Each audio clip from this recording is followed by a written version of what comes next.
here at All Saints Church. We're glad that you're here for our Adult Education Hour.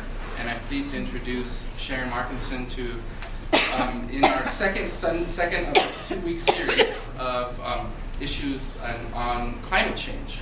And last Sunday we heard from Brother Robert Haw, laying down some of the issues. And Sharon, who has been doing this work for some time and has been trained by Al Gore and his institute, is going to share her insights on this issue, and we'll have a chance to have some questions at the end. So, thank you, Sharon. Thank you, Francisco. Good morning. I want to give a special thank you to my lifelong friend, Kathy Wilson, and her husband, Bob, for helping arrange my visit to All Saints this morning. So, last month, January 16th to be exact, I picked up my 7-year-old grandson from school. And he got in the car, looked at me, and said, "Nana, did you know we're in a drought?" And I said, "Yes, sweetheart, I know we're in a drought." "Drought," he said. I said, "So did you talk in school about ways to save water?" He said, "Don't fill your bathtub." I said, "That's a good one." And I left it at that. A few days later, I received a phone call from his mother. "Mom," she said, "we're having a terrible time with Rohan." "What do you mean, sweetheart? What's the problem?" "Well," she says, "he's so worried about the drought. He's driving us crazy. I had a little bit of water left in my glass, and I spilled it in the sink." And he said, "Oh, no, Mommy, don't do that. You're going to waste water." His daddy went to help him with the shower, and he turned on the faucet to let the water warm up. And Rose said, No, Daddy, don't do that. I'll just take a cold shower." Now, as a grandmother and an environmental activist, I'm torn. On the one hand, I want to just bundle up these little guys and protect them from a problem they have done nothing to deserve. On the other hand, I'm proud that my grandson is concerned and willing to make personal sacrifices. I don't see that in all of the adults that I meet. Is it because the adults are slothful and avaricious? I don't think so. I think it's because they're ignorant. And that's why I'm doing this work.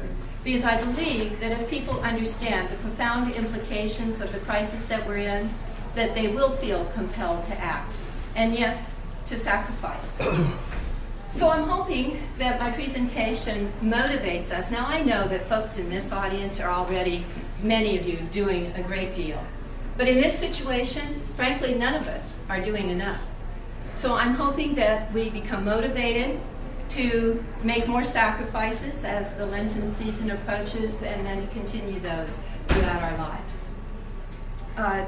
Bill McKibben says that we are decreating. We're running Genesis backwards.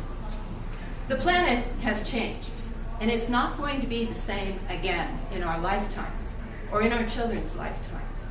But the sooner we become the change that we must see, to paraphrase Gandhi, the sooner we can stop the decreating and begin regenerating this Eden that God entrusted to our stewardship.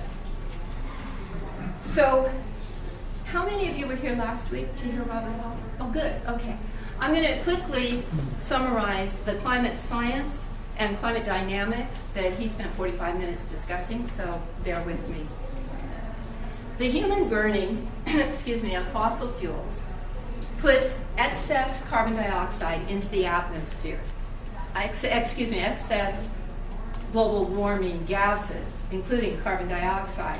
And these gases trap and return to Earth heat that would otherwise escape to space, thereby raising the temperature of the climate.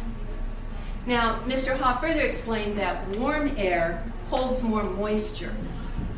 And that, plus the warming temperature of the oceans, is causing the superstorms and the devastating floods that we're seeing in various parts of the planet. That same warmer air draws moisture from the land as well. And that, plus the disruption of the hydrological cycle, is contributing to the historic droughts that we're seeing in other regions of the planet. Heat and drought contribute to wildfires, which are now more numerous, they burn longer, and they burn more acreage. Now, the devastation of the world's forests due to heat and drought and wildfire and other human activities, and in this photograph, due to the pine beetle, whose lifespan has been extended by heat and is now devastating the forests of the northwestern United States, our own forests. This involves or creates a positive feedback loop, or we might just call it a vicious cycle. There are many of these involved in climate change, and the scientists warn us that they're the most dangerous part of what's happening. Let me explain to you first, just with the example of trees. Healthy forests suck in carbon dioxide, therefore mitigating the extra carbon dioxide that we're putting into the atmosphere. They become carbon sinks. But when the trees die, they give up their carbon. They increase the carbon dioxide load in the atmosphere. They cause the temperature to go up higher, more drought, more heat, more fire, more dead trees. You get the idea. The scientists tell us that, and there are many of these feedback loops involved. I'll mention a few more today. The scientists warn us that these will take on a life of their own. Human intervention will be impossible, and we will simply rush to cataclysmic, irreversible climate change if we don't intervene now while we hopefully still can. The poles are warming more rapidly than the rest of the planet, maybe due to another feedback loop, because white snow and ice reflects more heat back than does the dark water that the melted ice becomes. This is Muir Glacier in 1880, and same area today.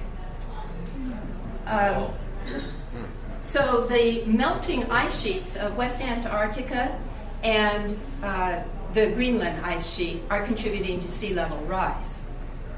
In addition, the warmer temperature is slowing down the jet stream. This is the flow of winds around the northern hemisphere. The slower winds prolong weather events like superstorms and droughts, making them much more severe. In addition, these slower, wavier winds may be allowing the cold Arctic air to slip down into southern and eastern United States. So, this is so cool, I have to let it finish. Okay. So let's connect some dots. Human beings burn fossil fuels and contribute excess greenhouse gases to the atmosphere. It warms the planet. The warmer air disrupts all of the natural systems that are designed to regulate weather. So this is causing all kinds of extreme weather, from hot to cold, from dry to wet. And so when we hear, oh, it's cold today, or it's going to rain this weekend, hallelujah, that must be the end of global warming. That's when we need to explain to folks, well, it's not quite that simple. But then again, I like to say this isn't rocket science. This is climate science, and any 8th grader can grasp it. So we all have a responsibility, and we'll get to that later, to share the correct information. Now, my focus today is on the human toll and the political, social, economic, and moral implications of it. The United States and other developed nations have been burning fossil fuels since the 1850s. So if we look at per capita emissions over time, we bear the brunt of the responsibility for the current crisis. But the brunt of the misery is falling on the southern hemisphere, in particular coastal and island nations. So we have a grave social injustice. Now, catastrophe always falls harder on the poor and the vulnerable, very people Jesus tells us that we should be caring for. People like the ill and the disabled. This man is being rescued from an emergency hospital in the Philippines. People like the elderly. This old woman is being rescued in Chongqing province, China, after the Yangtze River overflowed the Three Gorges Dam, and 1.2 million people were forced to relocate. and of course, children. This child is being handed up in a rescue in Utrecht State last summer when they had the most deadly monsoonal rains they've ever had, and nearly 5,800 people were killed. But you know, in a kind of karmic morality, other people's misery has a way of coming home to us. Let's take a look, for example, at what happened in Pakistan in 2011, I believe. Nearly 2/3 of the country was inundated by floods. The other statistics on this are pretty amazing. If you didn't follow the story, which I didn't, 2 million people were killed. 1.6 million homes were destroyed. 1 million cattle were drowned. And over 6 million acres of crops were lost. 20 million people were affected, further destabilizing a nuclear-armed country and inviting terrorist organizations. This is why the United States military views climate change as a security issue. This farmer in Syria tells us that he had 400 acres planted in wheat, but now it's all desert. By 2011, Syria had endured 4 years of extreme drought, and it caused crop losses, livestock died, food prices spiked, and thousands fled to cities with already high unemployment. Then Assad badly managed the unrest in the cities, contributing to the civil war in which the country is still embroiled. And everybody knows how close the United States came to getting involved in that conflict. General Zinni is a retired Marine and former head of Central Command. And he puts the dilemma this way. He says, we will pay for climate change one way or another. We will pay now to reduce greenhouse emissions. We'll take an economic hit of some kind. Or we will pay later in military terms. And that will involve human lives. Zinni puts it in a stark moral perspective. And that's why it's appropriate that faith-based organizations are weighing in on this conversation. So when the natural Earth systems are disrupted, they impact human global systems designed to maintain our civilization. We're going to look at food supply, water, and global health. First, the food supply. This is Moscow in a haze of smoke in 2010. Now, you may have followed this story, and remember that Russia endured historic heat waves. Temperatures were 14 degrees above normal, that's Fahrenheit, and rampaging fires. 300 to 400 fires a day were breaking out in Russia. And they lost 40% of their grain harvest, forcing them to take their wheat off the market through 2011. Within 2 months, world wheat prices had spiked 60%. And I don't need to tell you, we probably didn't even notice it, but they certainly noticed it in other parts of the world. This is dead corn in Illinois, where a plant biologist says it's like farming in hell. Every day that the temperature goes above 84 degrees, we lose 7% of the maize crop. So they're predicting that by the end of the century, the United States will be producing 1/3 less corn from heat stress alone. These are struggling. Oops, and then we have this Stanford University researcher telling us that he believes we have underestimated the effect of heat on our crops, as well as how much more the crops are being exposed to heat. These are struggling soybean plants in Kentucky. There was a fossil fuel industry ad a few years ago, maybe you saw it, had the tag of the ad said, carbon dioxide. They call it pollution. We call it life. Well, they did a real-world study on soybean plants, and they discovered that when you raise soybeans in an elevated CO2 environment, aphids and Japanese beetles are drawn to those plants. They further discovered that the beetles lived longer and laid more eggs. That's a feedback loop. And finally, that the plants raised in excess CO2 have lowered resistance to the pests. So it turns out that there are life forms that thrive in excessive heat and added CO2. And they just happen to be the pests that eat our crops. Now, when we look at water, we see that it's closely related to food production because globally, 70% of the world's water is used for agriculture. Countries like, and that includes the raising of livestock. Now, camels are famously drought resistant, but when Somali had a severe drought in 2011, their camel herds were decimated. And this Somali herdsman says, it's sad when camels die, because then what chance have sheep, goats, and cattle? Countries like Tunisia, Libya, Sudan, and Egypt are already using the maximum amount of water available for their crops. Now, all over the world, folks irrigate with groundwater, more so now than ever because the rains are unpredictable. In India, they've already faced a severe groundwater crisis, and they've lost 16.6 million acres to salinization. And this gentleman from the International Water Management Institute tells us that untold anarchy will be the lot of rural India when this water crisis really hits. China uses 40% of, 40% of its groundwater for irrigation and 70% of its drinking water, don't look at that,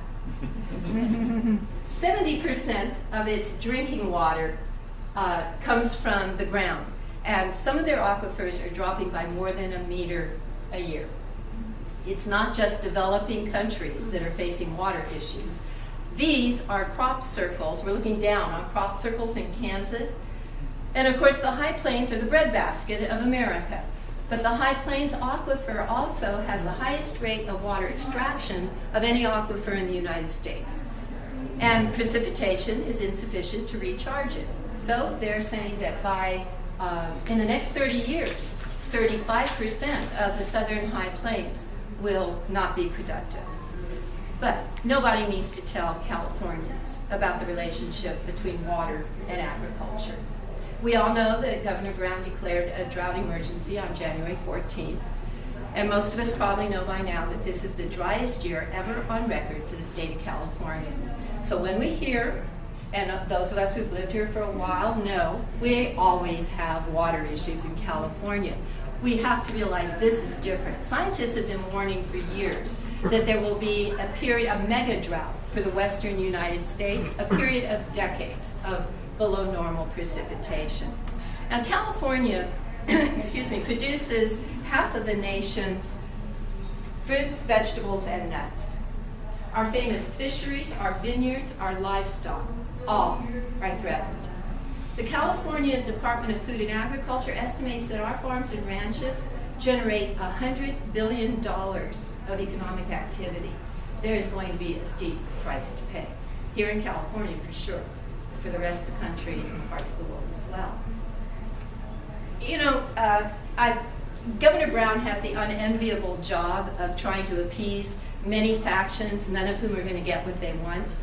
I was disappointed nonetheless that I read in the paper just a few days ago that Governor Brown was talking to the folks who need water, and he said to them, when God doesn't provide the water, it's not here. You know, I just don't think it's fair to pass the buck to God. I think he's kept up his covenant with human beings. He's provided us abundant natural resources and 11,000 years of climate stability. We are not keeping up our end of the bargain. We are not living up to our responsibilities, because he also blessed us with free will. So, let's take a look at global health. Well, it turns out that according to this Princeton University researcher, that climate change is disrupting the natural ecosystems in a way that makes it much more pleasant for infectious diseases and the bugs that carry the infectious diseases, because mosquitoes love warm, humid weather. So this map is going to show us 6 diseases that originated and used to be confined to the tropical latitudes. Some of them you'll recognize, some of them you've never heard of, unfortunately. You will. So we already know West Nile virus. You see where it started in Africa and that it spread all over the world. Here we are. We have Rift Valley fever, started in the same area and has already spread to the north and south of Africa. We have chikungunya, which is heading out. We have Chagas disease. That's pretty close, huh? Started in South America. Hadn't heard of Chagas disease. It looks like we should have. And this fungus that started in Australia and is all the way up here. And finally, dengue fever. Whoa. Now, in Mumbai, India, there's been a 178% increase, 176% increase since 2008 of dengue, and a 71% rise in malaria cases. I find this slide terribly disturbing. Guess these folks aren't going to die of malaria. But I don't know how long it takes to die from the cancer produced by the pesticides that they're on. This is bad news. This was in the last fall. They found a mosquito in California that can carry dengue and yellow fever. So we know that we have to change. This delusional idea that somehow human beings are going to survive even while we destroy the ecosystems that support us is not simply foolish. It's suicidal. It's as if we were cutting down the last palm tree on Easter Island. We are precariously close to the tipping point that the scientists have been warning us about for a long time now. So, we have, of course, the nemesis of the fossil fuel industry, and this investigative journalist actually discovered their internal memo saying that their propaganda campaign is designed to reposition global warming as theory rather than fact. This is why there remains such confusion among, especially the American public, about what is really going on with the climate, because we're inundated by misinformation. They tell us there's no scientific consensus, but every Academy of National Sciences of every major country in the world has already confirmed, and this is the statement of the United States National Academy of Sciences in 2010, when they said that 97 to 98% of the climate researchers actively publishing in the field agree with human-caused climate change as outlined by the IPCC. The IPCC, the Intergovernmental Panel on Climate Change, is made up of 831 volunteer scientists from 85 countries around the world.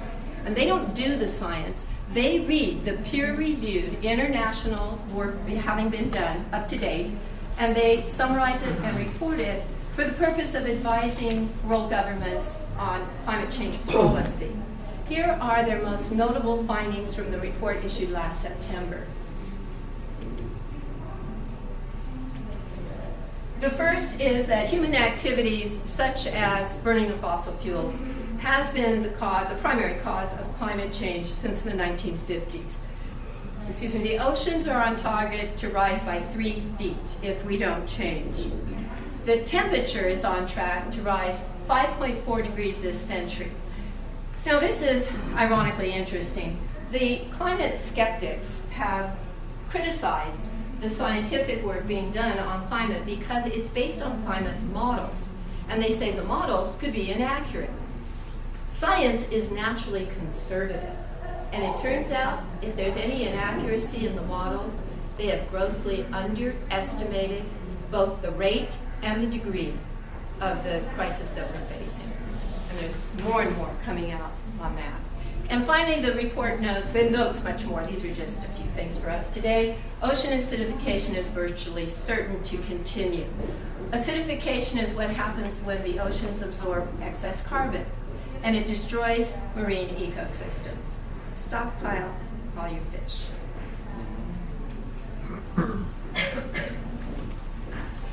I love this. I didn't know that Secretary of State John Kerry was so eloquent. But here's his comment on that IPCC report. He says, once again, the science grows clearer, the case grows more compelling, and the costs of inaction grow beyond anything anyone with conscience or common sense ought to be willing to contemplate. Move over Shakespeare. The politicians are starting to say the right things. That, unfortunately, is a big gap. The newspapers are starting to come around. Because the media, until very recently, I thought must be an ally of the fossil fuel industry. But last summer, the editor of the letters to the editor of the Los Angeles Times published this policy. He notes that, first of all, he tries to keep errors of fact off the letters page. And he goes on to say that saying there's no sign humans have caused global warming is not an opinion. It's a factual inaccuracy. So, Bill McKibben has put climate reality into a very simple formula of 3 numbers. And this may be all we need to know. The first number is 2. That's for 2 degrees Celsius, and that's the number that all the world governments have agreed we must not allow the planet to warm beyond. And that's based on what the scientists told them. However, I must tell you that the scientists are now saying that's already too high, but we won't go there. McKibben's second number is 565. That's for the number of gigatons of fossil fuel emissions that we can put into the atmosphere before we exceed the 2%, the 2 degrees Celsius level. This is how many years it's going to take us to burn that much fossil fuel and put that much greenhouse gas into the atmosphere. 15 years. That's what we're up against. His third number is 2,795. That's for the gigatons of global warming gases that will be burned if the fossil fuel companies burn their current reserves. This does not count new exploration. This does not count all the fracking permits that are being inundated in the state of California as we speak. These are the reserves that the industries have in the ground, on their books, counted as assets, and that they fully intend to burn. Okay, so that's an interesting formula that sort of spells out what we're up against. Did you know that in 1931, Thomas Edison said, we're like tenant farmers burning down the fence around our land for fuel, when we ought to be using nature's inexhaustible sources of energy, sun, wind, tide. I bet my money on the sun and solar energy. I hope we don't have to wait for oil and gas to run out, or oil and coal to run out before we tackle that. According to Bill McKibben, we cannot wait for oil and coal to run out before we tackle renewable energies. Now, California, in many ways, is doing its part. This is a concentrating solar facility in the Mojave Desert, went online last year, and it is the largest in the world currently.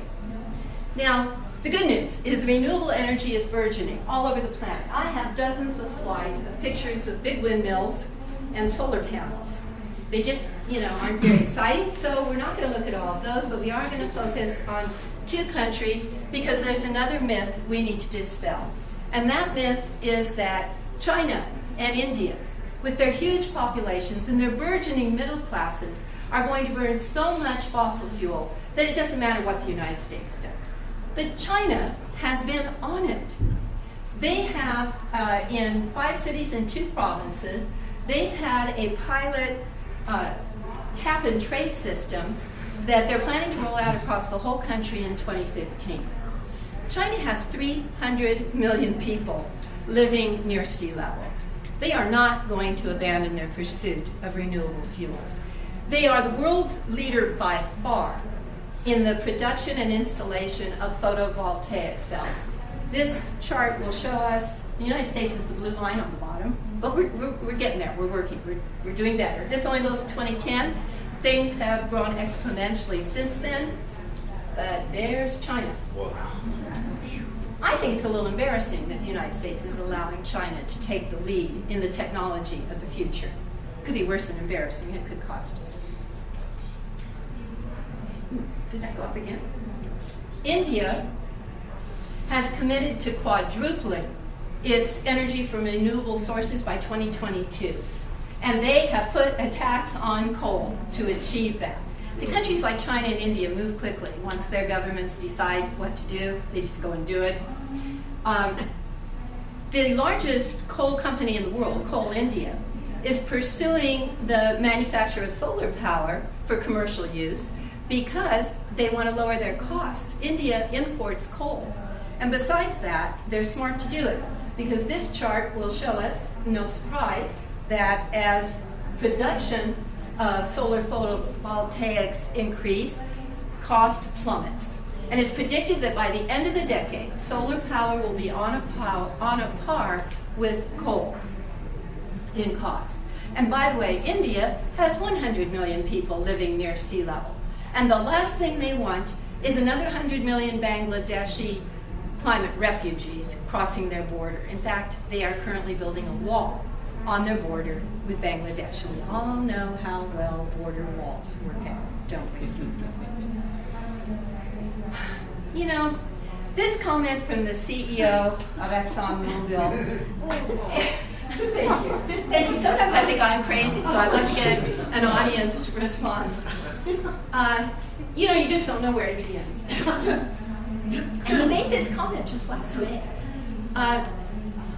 Beyond the obvious ignorance of how many millions of human beings are already suffering because we're not saving the planet, beyond that, in all fairness, what I think he had in mind was the notion that the conversion, the attempt to convert to renewable fuels would devastate the global economy. But that doesn't seem to take into account what Carrie was talking about, and that's the cost of inaction. And I think the best place to look for that information is to companies whose financial success depends on their ability to predict catastrophe. And that would be the reinsurance companies of the world. They are the people who insure the insurance companies. Munich Re is the largest, and they determined in 2010 that the only plausible explanation for the rise in weather-related insurance losses was climate change. And they were looking for an explanation because in the previous 3 decades, their costs in North America had gone up 5 times to the tune of $510 billion between 1980 and 2011. Finally, climate change is all over the business and financial pages. This is from Financial Times last year, when it printed an article warning that warming oceans were making parts of the world uninsurable. And they cited in particular parts of the UK and the state of Florida. If you're following the story of the horrific flooding going on as we speak still in the UK, one has to wonder how many of those people recently lost their flood insurance. And finally, we have from Forbes magazine last week, the World Bank's comment that in corporate boardrooms and offices of CEOs, climate change is a real and present danger. It threatens to disrupt the water supplies and the supply chains of companies as diverse as Coca-Cola and ExxonMobil. Boy, it comes back to bite you, doesn't it? Rising sea levels and more intense storms put their infrastructure at risk, and the costs will only get worse. Honestly, folks, I can put up another dozen slides saying the exact same thing from increasingly impressive sources. Finally, we have Stanford, Cornell, and the University of California researchers telling us that there are no technological or economic barriers to converting the entire world to clean, renewable energy. It is only a question of whether or not we have the societal and political will. And that, ladies and gentlemen, is where we come in. Secretary of the Interior Sally Jewell I like the way she puts it. She says, you and I can actually do something about it. And then she says, that's a privilege. And I would argue, and I would argue with her, a moral imperative. So, what can we do? The first thing we have to do is inform ourselves so that we can inform others. I have on your handouts numerous books, videos, internet sites, etc. If you start dipping into just a few of those, you will find you will learn more than you ever wanted to know, even though, again, I'm sure many of you are already well informed. I thought I was until I started reading. And then we can't allow the climate change to be the elephant in the room any longer. You know, it used to be you couldn't talk about religion or politics. No one wants to talk about climate change nowadays, but we must. And if we hear people say something ignorant, we have to have the courage to stand up and correct them. We have to write letters to the editors. We have to sign every petition. If you go to those sites, you'll get 1 million petitions a day. Sign them. And we have to march and rally and demonstrate.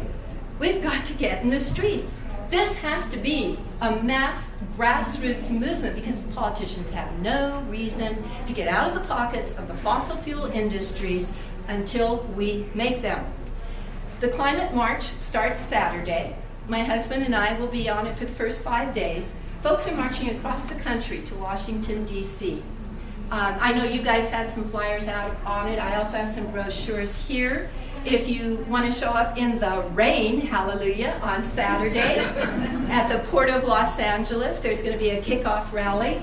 Or you could donate, and you could just go to climatemarch.org or take a brochure.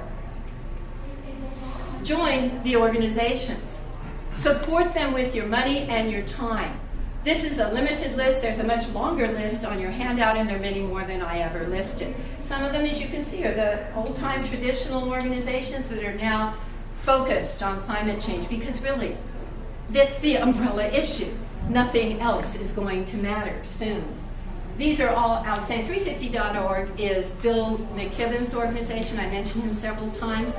350 is the number of parts per million of carbon dioxide in the atmosphere that the scientists warned us we must never go above.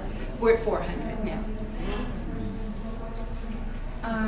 The conservation of energy is certainly part of the equation. So, again, I know folks have done a lot of these already, but our consumer choices matter. So if you haven't already changed your light bulbs, do it. If you have old appliances, upgrade them to Energy Star appliances. I like this one. Hang the laundry. It turns out that the clothes dryer is the second biggest energy hog in the home after only air conditioning.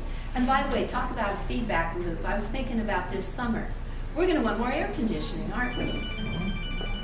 It's endless. Recycle and reuse everything you can think of. I don't know about you guys, but my father used to recycle aluminum foil. Remember that? Yeah, I drive my husband crazy. Flatten it, put it away, it's reusable. Everything you can think of. We need to buy less because everything we purchase is packaged by trees and transported sometimes a couple of times around the world, and often made out of petroleum-based plastics and so on and so forth. Really, do we need all this stuff? We need to fly less, we need to cruise less, and we need to drive less. And when we drive, we need to drive the most fuel-efficient car we can get our hands on. But thank goodness, they're getting better all the time. These get a little more complicated. Food is an issue because, again, it's often transported from far distances and it's been grown with petroleum-based fertilizers. So treat yourselves to your farmers markets, or better yet, grow your own. Eat less meat. In 2006, the United Nations determined that meat production was contributing as much greenhouse gases to the atmosphere as transportation, because cow farts are methane. And methane is a 30 times stronger greenhouse gas than carbon dioxide. It makes a difference if we eat less meat. Oh, and by the way, then we don't have to burn down more forests for grazing land. Plus, we'll be healthier. Now, it gets a little more complicated from here, but we can do it. We're talking about sacrifice, remember? The thermostat. Put on a jacket and lower the thermostat in the winter, raise it in the summer. Install solar panels. My brother just did it. LADWP has not hooked him up yet. That's another issue. I did this. It's great. My backyard is so much more interesting now than it was when it was a lawn. This, by the way, is not really going to help climate change. It's an adaptation. And we need to certainly look at that, too, in Southern California. Now it really gets complicated, but this is probably the most critical thing we could do. If you have assets, you need to find out if you're invested in fossil fuels. And you need to divest from the fossil fuels and invest in renewables. This address is on your handout, and so are many others. Get the information, talk to your financial advisors. This is doable, it's important. There are 17 cities in the United States have already divested. They include San Francisco, Seattle, Boulder, and someplace else. Massachusetts is looking at divesting. Universities all over are divesting. Two things happen. One, remember apartheid? This puts pressure on the fossil fuel industries. Secondly, you're going to do it for yourself because this gentleman is a former SEC commissioner, and his article, you got to read his article, it's on your handout. He explains Bill McKibben's numbers in financial terms. To hold warming at the 2-degree level, only 20% of the world's total proven fossil fuel reserves can be burned, meaning that 60 to 80% of the reserves of the top 200 publicly listed oil, gas, and mining companies are stranded assets of vastly reduced value. Therefore, investments in the 200 are severely overpriced in the market. 70 of the largest investment pension funds and so forth in the world have sent letters to the largest fossil fuel businesses asking them, what is your financial plan in the face of climate change action? And they're waiting for an answer. One of them is my pension. So, most important, I've already really addressed this about getting out in the streets, but we cannot give up on the political system. We have to let, by the way, I've forgotten the number, over 100 of our current elected representatives who are climate deniers. We have to do something about that. The first thing we have to do is we have to, whoops, did I skip something? I did. Yes, because I saw my time running.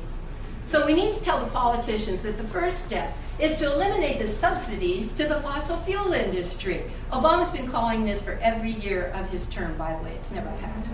And he hasn't even called for enough. And then invest in renewable energy and infrastructure. This takes a global approach, of course. I don't know if you can see the numbers. I don't have time to read them, but I think you get the idea. And then we have to tell them we need a price on carbon. These are just suggestions. I'm not writing the legislation, of course, but I want you to know that there are real-world solutions in legislation.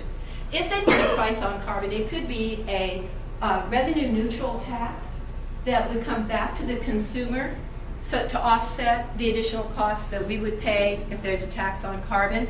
And they could tax imports from countries that don't have a similar policy, and the WTO is already saying this might pass the current treaties. This is a way the United States could lead and get other countries to come on board with such a policy.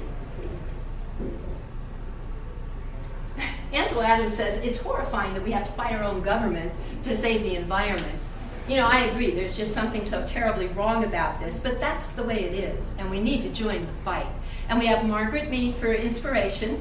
She tells us to never underestimate the power of a few committed people to change the world. In fact, nothing else ever has. Because you know what?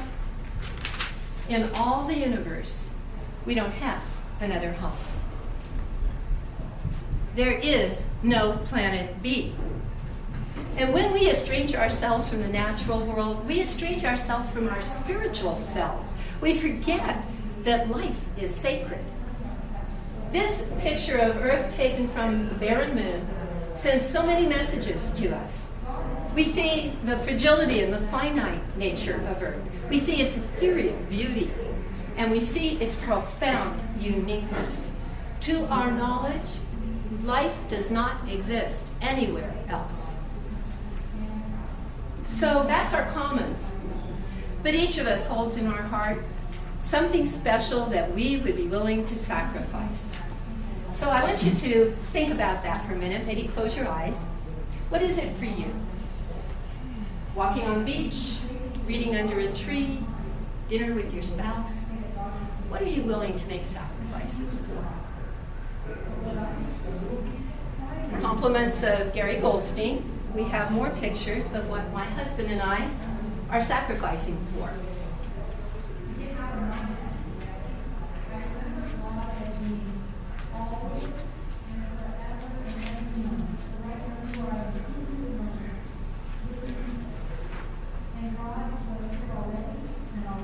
But I've already told you that that's my prime motivation, because I know that the day is coming soon that one of these little guys is going to get in my car and look at me and say, Nana, did you know the planet is warming? And I'm going to say, yes, sweetheart. And I have done everything I could to try to make the world better for you. And I know that each of us wants to be able to look our grandchildren in the eye and say that. And I believe in the prescience of Dr. Martin Luther King when he said, we are now faced with the fact that tomorrow is today. We are confronted with the fierce urgency of now. In this unfolding conundrum of life and history, there is such a thing as being too late. This is not a time for apathy or complacency. This is a time for vigorous and positive action. Thank you so much. If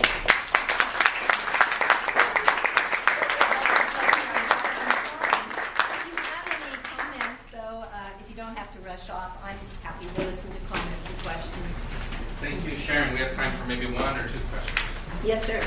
How long does carbon dioxide last in the atmosphere? That's an excellent question, and unfortunately I have the answer. 100 years. I think that's a kind of a very, I hear it's more like 5 minutes.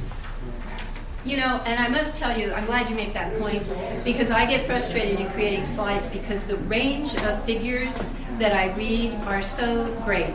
And again, I'm going to say that's why people, get nervous about the science, because it's not, ironclad, but what we know is that things are happening. Well, sure. In other words, we could stop using fossil fuels this afternoon, and it would be hundreds of years before we get rid of whatever's out there. That's why I said the planet has changed, and it's not going to be the same. But I used to have slides about the generations, and I had one about our parents' generation called the Greatest Generation, because they made sacrifices for the future. And if we don't, we'll be the last generations that had a choice. Yes, sir. I really appreciate what you've given us. Is Francisco still here? I've been attending this church for 4 or 5 years now, and my sense is that we are not really mobilized as all saints to deal with this on a continuing basis. We do gear up for some other issues, I think, more effectively than we do for this. So I would hope very much that a way can be found for this church to do better on a continuing basis on this issue, and I'd certainly want to be a part of that. So we try every Earth Day to have presentations and the themes on climate issues, and we're making for carbon neutral lifestyles and everything. So that's we don't, from the pulpit certainly we don't do a lot. And to be honest, I'm very much interested in trying to have this more bigger part of our agenda. In fact, I'm involved in creating a regional eco spirituality group that will try to spread this in other churches. But so it's a tough issue. Churches in general are not geared up to this issue very well. We focus on people, and we think the Earth's going to just take care of itself, whatever. So I'll just mention, she's as far as the climate march. If somebody wants to march on March 2nd, it's actually the same day at church. It shouldn't be raining March 2nd to Sunday or whatever. You can contact me or whatever. We're going to do carpooling and try to go from LA to Alhambra, and we can do a carpooling thing. It's all easy. It wouldn't take much to do walk from LA to Alhambra. You're interested to do. Yeah, it's very present in our minds and in our actions, and we're building our capacity to do just what you say. So as we're talking about economic justice, you see a clear connection between economic justice, environmental justice, ecological, and sort of the whole spectrum. And we have ministries like Eden that need your support. We have ministries like Sustainable World that have been looking at this for how we connect what's impacting people with the earth, and we will continue and build it. So, but we need all of Actually, you. that's one of the better things. I think Sustainable World runs a movie series on the second Thursday of every month. They've done a lot of climate movies and environmental movies over at the Monterey. So it's called Conscientious Projector, and just Google that. You can. We're gonna have to run. So last comment from Mary. I'd like to see All Saints do their Easter Lenten, theme around this Absolutely. next year. I don't want to wait anymore for Remind it. us, hold us accountable, and do your part. Thank you. Thank you all. Thank you, Sharon.